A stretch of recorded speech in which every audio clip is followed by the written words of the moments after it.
Okay.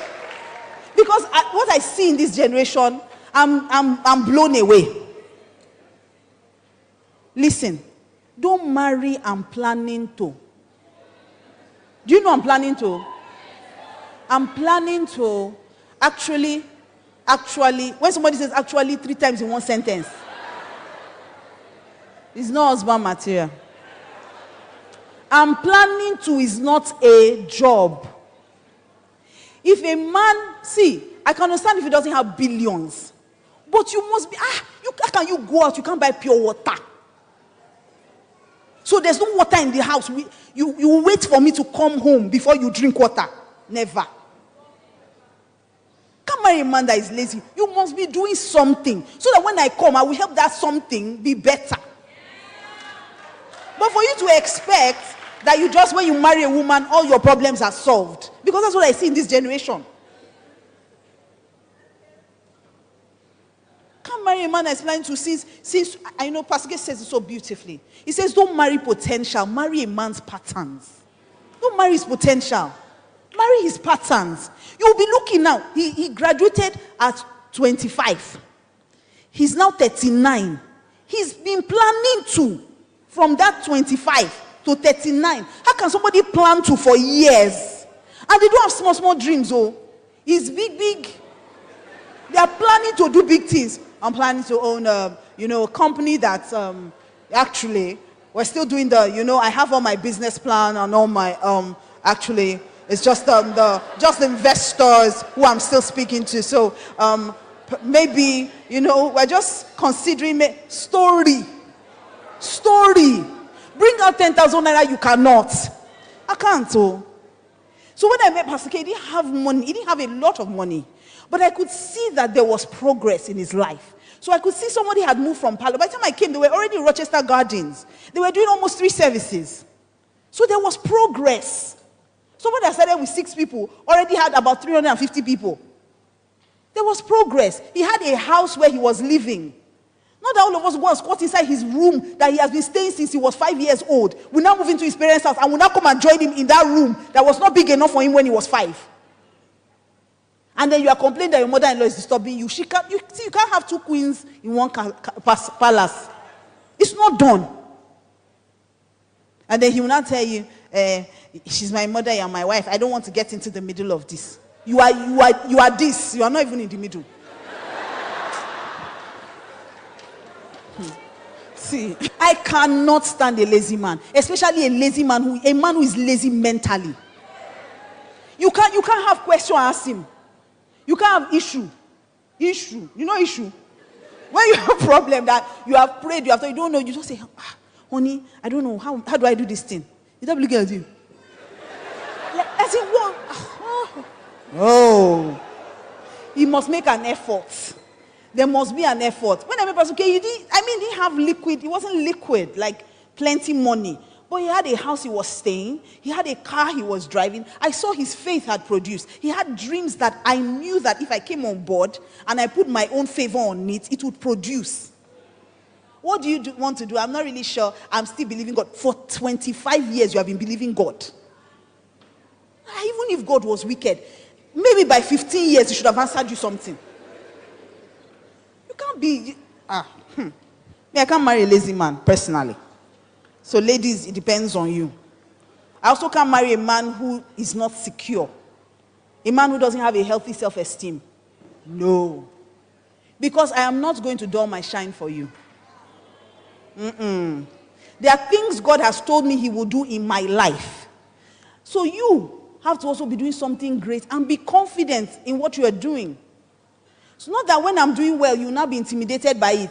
You see, it's an insecure man that when you marry him and you are doing well, maybe you come back from work tired that day and you go and lie down and say, because you're not any more than me, we cannot eat in this house. You cannot greet. You cannot. That's where everything you do.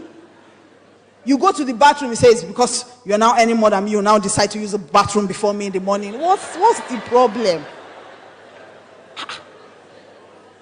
If you frown because your tummy is paining you, you say you are proud. If you've not, as in no, I can't. I need a man who is secure in himself. So if God is blessing me, he's even proud of me, not intimidated by me. A man who is he has a healthy self-esteem, not intimidated by me. Not intimidated, but at the same time, he must not be vain. He must not be arrogant. So a healthy self-esteem, but not arrogance or pride. I can't marry a man who likes mirror more than me. You know those kind of men? Do you know there are men that carry mirror about? Oh, I had a friend like that. He carries mirror and small comb that he uses to brush his brow. Hey. So when we are looking for comb to straighten our edges, we go and beg him. Say, you get powder there. You say, let me just check. Yes! And some girls like it. I don't want you to be rough, but at the same time, you can't be vain. What's that? When you want to take selfie, you now take the selfie. He will be full inside. You'll be in the corner. He's removing. No. So I can't marry a man who is vain. I want a man with a healthy self-esteem, but at the same time, he must not be vain. Okay? Also for me, I can't marry a man who doesn't have a vision for his life. He must have a plan. I'm not of the school of thought where you say, let's just be seeing how it goes. If we don't have a plan, it can't go. So what are we seeing? So let's just see how it goes. Let's just see. No, you must have a plan. You must tell me where you are going. What do you want to achieve with your life? And your vision must be large enough to accommodate my own. Because I have a plan and I have a vision. So if a man doesn't have a vision, no. The Bible says that without vision, the people enter an inferior condition. That's what one version says. An inferior condition. Meaning that there's a plan God had for you. There's a state your life should turn out. But if you don't have a vision, you can't get there. How do we get to where we don't know we are going to? So I see a lot of guys who they're just flowing, just enjoying life, just grooving, and the girl is just happy to be at this party, be at that party, be in his car, what's the plan for his life? Money, they finish. If you don't invest money, you will see that money is the most useless thing you can have in your life. So his dad gives him a lot of money now. He will just be like the prodigal son. He will waste it. So he must have a plan. Money comes into his hand. How does he spend it? What does he plan to do with it?